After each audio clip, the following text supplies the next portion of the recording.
بسم الله الرحمن الرحیم. الهی انت کما احب فجعلنی کما تحب. خدایا تو آنگونه‌ای که من دوست دارم، پس مرا آنگونه کن که تو دوست داری و میپسندی. به حق محمد و آل محمد صلوات الله علیهم اجمعین. اللهم آمین. سلام مردم، بنده های خوب خدا، هم نفسای یاد خدا الهی که خوب باشین، سلامت و تندرست باشین. خیلی ممنونم که از بین همه شبکه‌های تلویزیونی انتخاب شما یاد خدا از شبکه قرآن هست. امیدوارم اینجا به شما خوش بگذره.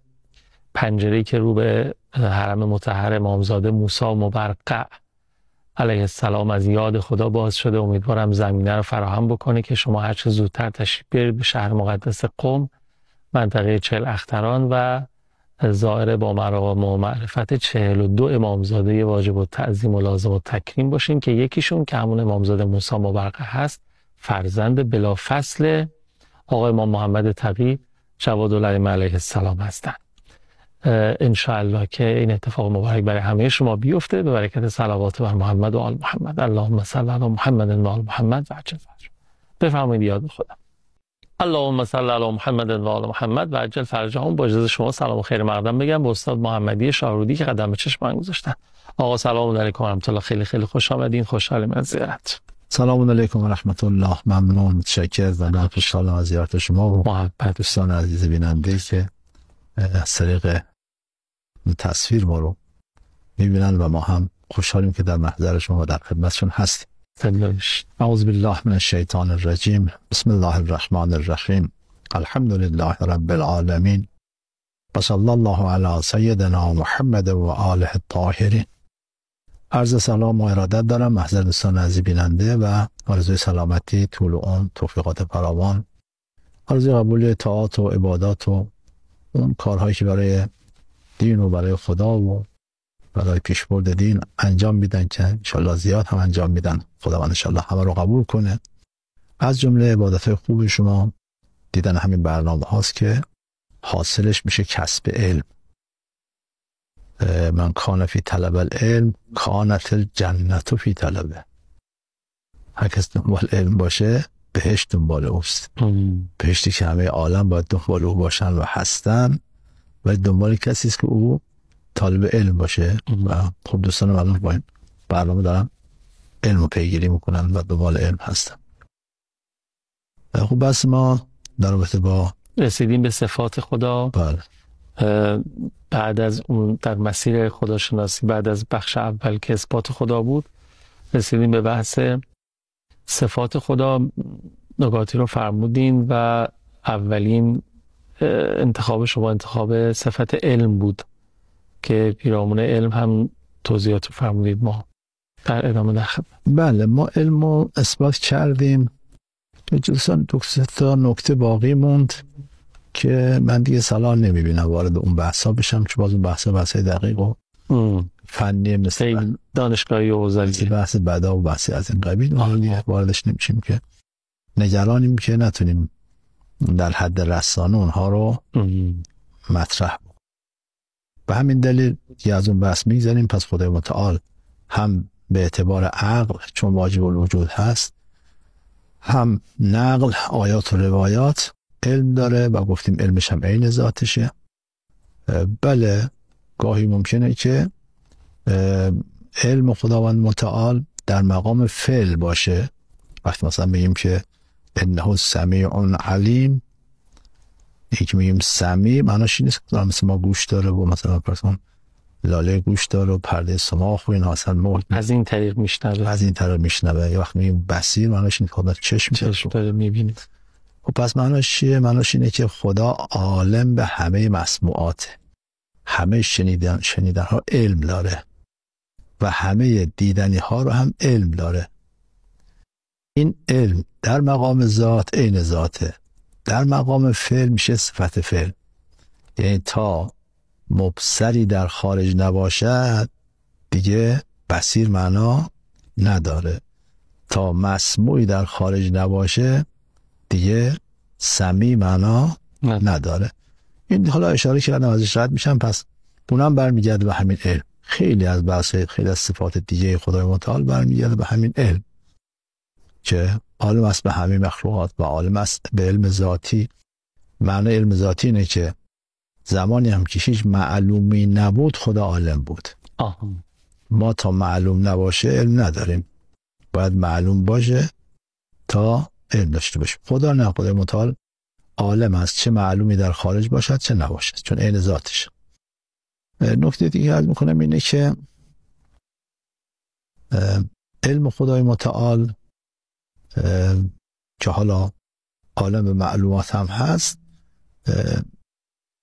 دو نکته راجع به علم باقی موند، و اون این که اختصاص به صفت علم نداره. صفات دیگه هم این بحثا در موردش هست.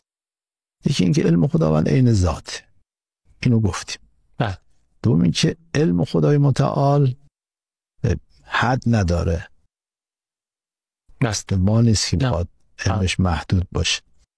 سوم این که در خدای متعال صفات هم عین همن، این که هر صفتی برمیگرده به ذات، صفات فعل هم همه برمیگردن به صفت ذات، خود صفات هم برمیگردن به هم.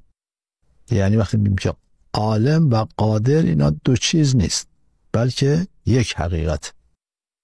نکته بعدی که الان بعدا بیشتر توضیح میدم، سخت میشه. نکته بعدی این که از کنم که خدای متعال اون علمش از خودشه. غیر خدا هر کس علم داشته باشه از خودش نیست. میخواد پیغمبر باشه، میخواد امام باشه، میخواد هر کس هر چی داره از خدا، از خودش نیست. هم ذاتشون از خودشون نیست، هم صفاتشون از خودشون نیست، هم از خداست. ولی خدای متعال ندیگه از خودشه، چون که در مثالهای قبلی که در حد بچه ها گفتیم که شوری نمک از خودشه، آره، چربی روغن از خودشه، گرمای آتش از خودشه، ذاتش، آره، هم ذاتش از خودشه که میشه واجب الوجود، هم صفاتش از خودشه، از جای دیگه نگرفته. بحث بعدی که مطرح میکنیم بحث قدرت خداست. یه چیزی اینجا بپرسم، اینی یه ذره بیشتر حالا با مثال یا توضیحاتون بشکافین. این که چجوری میشه که یک عالمی، حالا خود خدا، عالم بودنش بسته به وجود معلومات نیست. آقا وقتی معلوماتی باشه میگیم ما یه عالمی هست دیگه. بله. یه ذره توضیحش یه ذره شاید مبهم باشه. آخه چجوری شما فرمودین به زمانی که چیزی هم نبود، معلومی هم نبود، خدا عالم بود؟ چون عالم به چیزی که چون خدا میدونست که مثلا 10,000 سال دیگه بناس مخلوق خلق کنه با این مشخصات. از این حیث عالم. بله. او میدونست که مخلوقاتی دارد که مجردات باشن و مجردات هم زمان ندارن ولی وجودشون وابسته به خدا هست. یعنی قدیم زمانی هستند ولی حادث ذاتی هستند. پس اینا رو خب اگه نمیدونست که خدا خلق نمی‌کرد. آره دیگه، اون بحث اراده برای خلق قبل از اون خلق میشه دیگه. باید خدا بدانه که فرشته میتواند باشد که اون وقت بتونه فرشته رو خلقش کنه. بحث بعدی که مطرح کنم بحث قدرت. برای قدرت خدا متعال هم میشه دلایل فراوانی ارائه کرد. این که قدرت کماله و خدای متعال نمیتونه که فاقد هیچ کمالی باشه. پس باید قدرت داشته باشه. دوم این که واجب الوجود، وجودش حدی نداره و چون قدرت هم عین ذاته باید حدی نداشته باشه. اینو قبلا هم اشاره کرد. مطلب سوم این که خب این عالم با همه عظمتش، شما قدرت رو در کل مخلوق میبینید دیگه. بله. هم برهان نظم که گفتیم، برهان لیگ گفتیم. پس اون خالق باید حتما قادر باشه که بتونه این عالم رو با عظمت رو خلق. در مورد بحث‌های نقلی هم ما فراوان آیات روایات در مورد قدرت خدا انه علی کل شیء قدیر چیز از این قبیل فراوان داریم در قرآن و در روایات هم که مطلب باز فراوان است. یه زودی فاصله بگیریم برگردیم بعد ادامه فرمایشات رو بشنویم. بفرمایید. اللهم صل علی محمد و آل محمد و عجل فرجهم. در ادامه مسیر خداشناسی و راه‌های شناخت خدا رسیدیم به مرحله صفات الهی، صفاتی مثل صفت علم، قدرت، حیات و اراده رو استاد میفرمون هست ببریم. اون چیزی که راجع به علم خدا گفتیم عیناً در رابطه قدرت خدا هم هست. بله. عین ذاته، عین علمه، از خود خداست. عرض کنم که حد نداره یا چیزی از اون که اونجا گفتیم همش اینجا هم هست. یه نکته ای که حالا با توجه به اینکه اینو زیاد میپرسم، حرف جدیدی هم نیست، البته از امام صادق هم پرسیدن، اون قدیم هم بوده و اون اینکه یه شبهه مطرح میکنن در زمان امام صادق که از اصحاب اومد خدمت امام صادق علیه السلام عرض کرد که یه زندیق اون زمان زندیق معرب دهریه. دهری اگه بخوایم معادل فارسیشو بگیم مادیگرا و معادل لاتینش ماتریالیست. آره. اومده بود به این شاگرد امام صادق گفته بود که خدا میتونه قدرت داره که زمین رو درون تخم‌مرغ جا بده، نه تخم‌مرغ رو بزرگ کنه نه زمین رو کوچیک کنه. این شخص مثلا امام صادق این سوال رو پرسید و جواب داد. حالا الان از این قبیل سوال زیاد میپرسن. خدا میتونه یه خدا مثل خودش خلق کنه که دو تا خدا داشته باشه، مثلا 3 تا خدا داشته باشه. خدا میتونه یه سنگی خلق کنه که نتونه بلند کنه؟ بگیم نمیتونه، پس قدرت چی میشه؟ بگیم نمیتونه بلند کنه، پس قدرت چی میشه؟ خدا میتونه توی یه ظرف مثلا 1 لیتر 100 لیتر شیر بریزه؟ میتونه مثلث رو تبدیل به مربع کنه؟ فرض کنیم که زوجیت رو از 4 بگیره، 4 باشه ولی زوج.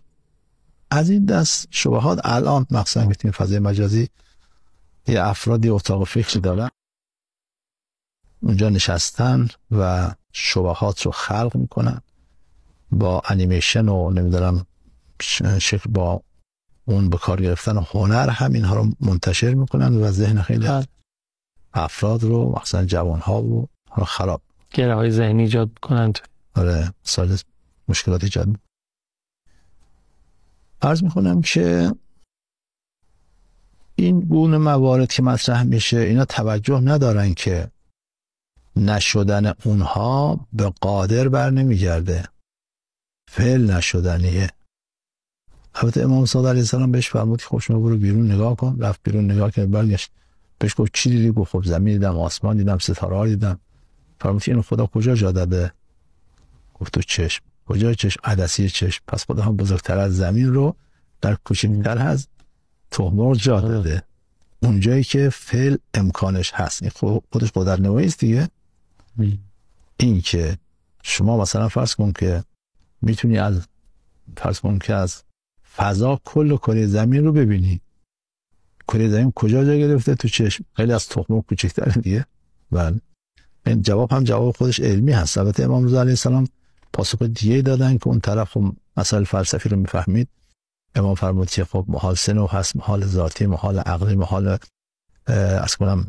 عادی. بعد توضیح دادم که حالا اون بس هم باز ما ازش میگذاریم. پس این شبهه مطرح میشه، یکی هم نیست، میشه 10 ها شبهه از این دست ترک کرد. عرض میکنم که آیا این مشکل نشدن به فاعل برمیگرده، به خدا برمیگرده یا نه؟ اون کار شدنی نیست، اون امکان نداره، اون شیعیت نداره، اون شایستگی هستی نداره. نه اینکه قادر نتونه، قادر هر فعلی رو انجام میده، هر چیز که شدنی باشه انجام میده. اون شدنی نیست. چرا؟ چون از بودنش عدمش لازم میاد. بخواد باشه باید نباشه. اینکه خدای دیگه خلق کنه، اون خدای دوم خدا هست و خدا نیست. خدا هست چرا؟ فرض اینه دیگه، خدا خلق کنه. خدا نیست چون خدا نیست. خدا نیست که مخلوقه، کسی خلقش کرده. پس این باید اینجوری میشه. اون تقاضا اینه که اون موجود خدا باشد، خدا نباشد. اجتماع نقیضین این بدیهی ترین باطل های عقلی است که بخواد نقیضین با هم جمع بشن. من اینو مثال بزنم بعد ادامه میدم بحث رو.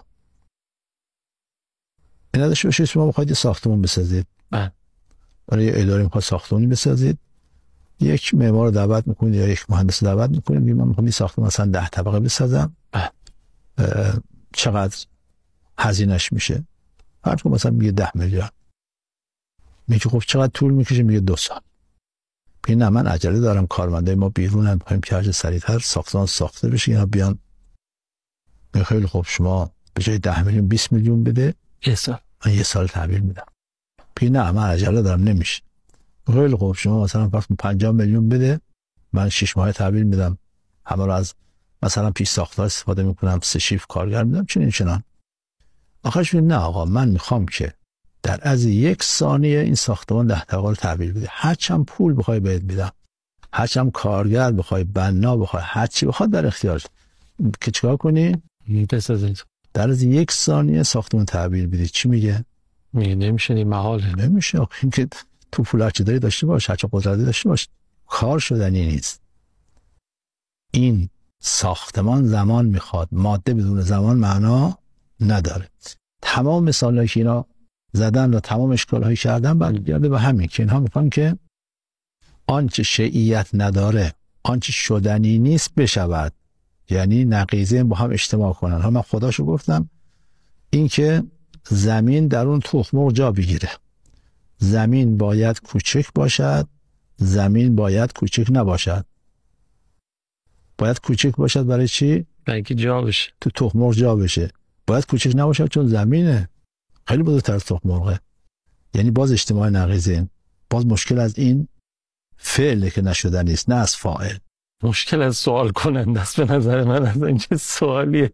چون خیلی سوال میکنه اگه شما فضای مجازی. آره متوجهم. ولی میگم که این معلومه که ذهن بیماره چه این سوال میپرسه. از این شبهات داریم و متأسفانه خیلی هم منحرف میکنه. گاهی هم ممکنه بدرفتاری ما. این امشب یه مادری با دخترش اومد بود، دختر خیلی محجبه و خیلی بود، پشتیبان به همه چی. گفتم چرا؟ گفت که چون بعد برخورد کردن مثلا فرمایید که مراعات مسائل عاطفی و تربیتی رو نکردن، طرفم واردم نیست، خودش مثلا وسواس داره، میخواد که طوری رفتار میکنه که این جوون رو اصلا از دین بیزار میکنه. مادرش میگه دیگه نه نماز میکنه نه روزه میگیره. داشت که حالا ما باش صحبت کردیم، برای شد دیگه نماز رو بخونه دیگه بگیره تا بعدن. خب اینا هست تو جامعه، حتی همین جامعه. بقیه مواردم همینطوره. هر مثالی که ما زدیم همینطوره. باید اجتماع نقیضین بشه. این که مثلا فرض کنید که مثلث مربع بشه، وقت مثلث باید مثلث باشه، 3 ضلع داشته باشه، 3 زاویه داشته باشه، مجموع زوایای داخلیش 2 قائمه باشه و باید 4 تا ضلع داشته باشه، 4 تا زاویه داشته باشه، مجموع زوایای داخلیش هم 4 تا باشه. هم 2 تا باشد هم 2 تا نباشه. نمیشه. بقیه مثال هم همینطوره. بنابراین اینجا ربطی به قدرت خدا نداره. قدرت خدا به هر مقدوری تعلق میگیره، اما قدرت خدا همین بس که همه این قوانین و مقررات توسط خدا قرار گرفته. یعنی بله. یعنی همه اینا قوانین مقررات دیگه خدا وضع کرده. بله. یعنی ما ذیل همه اینا داریم. همینطوره. داشتم فکر می‌کردم یه سوالش مشابه سوالاتی که شما گفتین فرمودین و میپرسن که خیلی وقتا شبیهش هم هست. میگن مثلا اول خدا تخم مرغ آفرید یا مرغ؟ و در هر کدومو که بگیم میگن پس چجوری میشه اون چجوری میشه. تو همون راستاست که شما میفرمایید. خدا فرق نمیکنه، هم اراده میکنه مرغ به وجود میاد، هم اراده میکنه تخم مرغ. هیچ فرقی نمیکنه چون مقدوره. اگه اراده کرد تخم مرغ به وجود میاد فورا تخم مرغ میاد. اراده کرد مرغ به وجود میاد فورا مرغ وجود. اراده کرد که این مرغ چند میلیارد سال از اون سلول‌های بیجان سری رو طی کنه بشه موجود تک سلولی، بعد پرسلولی، بعد همینطور تا بیاد به یک موجود اونگرم مثل مرغ میتونه. برای خدا فرق نمیکنه، هم میتونه آنن خلقش کنه، هم میتونه در طول چند میلیارد سال. نکته بعدی که باید بهش بپردازیم، باز سوال میکنن اینه که آیا خدا که شما گفتید قدرتش به هر مقدوری تعلق میگیره میتونه ظلم کنه؟ میتونه دروغ بگه؟ میتونه کارهای زشت انجام بده؟ قدرت داره که کارهای زشت انجام بده؟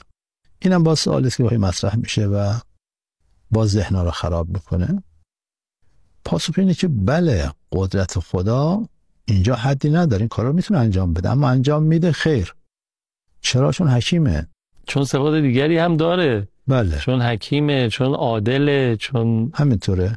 اینا داشته باشید افعال اختیاری بخلاف افعال جبری که فعل جبری فقط علت هست و معلول. آتش میسوزونه، هیچ چیزی هم لازم نیست. بله. نه اراده میخواد، نه وقت ما فکر کنه که حالا بسوزونیم یا نسوزونیم، این خونه حزب الله نسوزونیم، خونه مثلا فرض کنیم کافر بسوزونیم. نه، آتش همون علت مساوی است با معلول. در افعال اختیاری اینجوری نیست.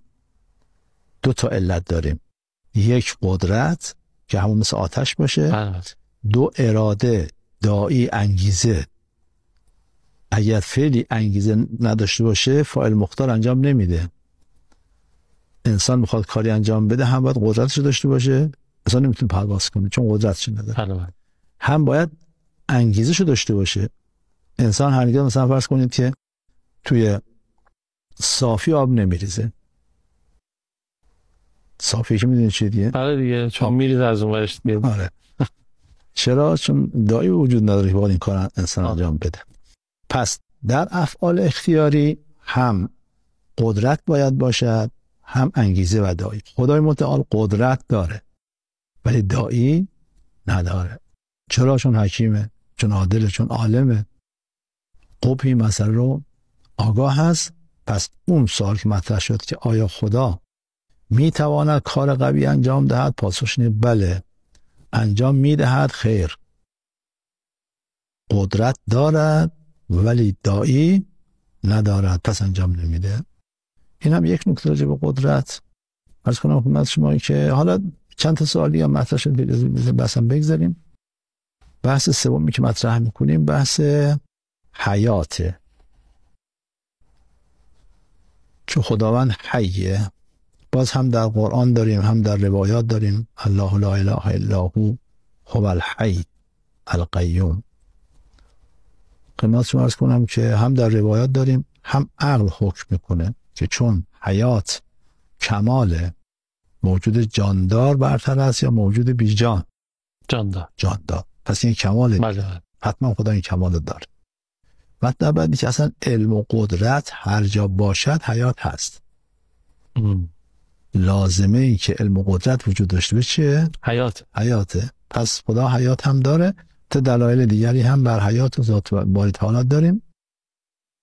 این هم سومین صفت از صفات ذات خدای متعال که دیگه حالا بقیهش که این حیات مثلا منشأ بقیه حیات ها خواهد شد، چون در عالم حی وجود دارد حتما باید خالقشون هم خودش حیات داشته باشه که بتونه عالم رو خلق. صفات دیگری هم گفته شده مثل اراده. حالا درباره اراده، این که اراده از صفات ذات یا صفات فعله، یه بحثایی مطرح شده، باز به درد برنامه ما نمیخوره. من عرض میکنم که صفت اراده اگر به ذات برگرده که یک نوع اراده به ذات برمیگرده، خب اون صفت میشه صفت ذات. اگر نه، یک مرادی باید در خارج باشه تا اراده وجود داشته باشه، میشه صفت فعل. این صفت از اونهاییست که مثلا فرض کن همون سمیع و بصیر. سمیع و بصیر به علم برگشت دیگه. بله. علم دیگه چه معلومی باشد چه نباشد علم هست، ولی وقتی شد سمیع که به اون مسموع برمیگرده، خب بله اونجا باید حتما مسموعی در خارج باشه. خیلی ممنونم استاد، وقت برنامه‌ام تموم شد. خیلی خیلی ممنونم که تا پایان برنامه خودتون رو تماشا کردین. امیدوارم که برنامه‌مون به دلتون نشسته باشه. اگر خواستین این بحث رو ادامه بدین که حتما پیشنهاد میکنم دنبال بفرمایید. هفته آینده بیننده برنامه خودتون باشین. تا اون موقع شما رو به خدای بزرگ میسپارم. در این برنامه